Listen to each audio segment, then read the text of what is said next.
For this experiment, you'll need a graduated pipette, a 25 milliliter volumetric flask, a transfer pipette, a beaker to hold water, and a beaker to hold the stock solution.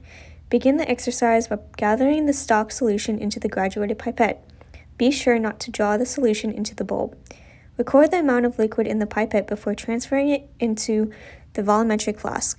When measuring the liquid, be sure to determine the volume by the bottom of the meniscus.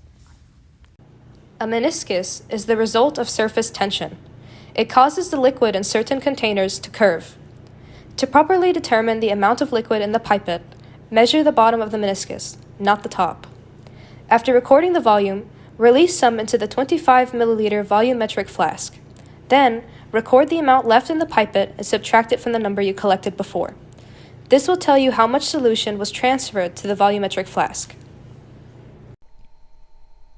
Using the transfer pipette, fill the rest of the volumetric flask with water. Make sure the bottom of the meniscus is touching the fill line. Now it's time to use the dilution formula to determine the concentration of the stock solution mixed with the water. The dilution formula is the initial percent concentration times the initial volume is equal to the final percent concentration times the final volume.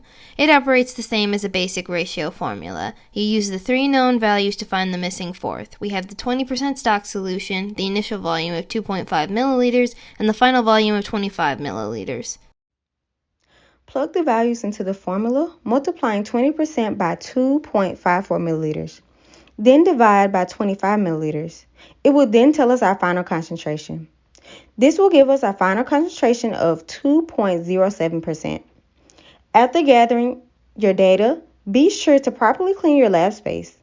Because the substance we are using is water and sugar water, they can be dumped in the sink.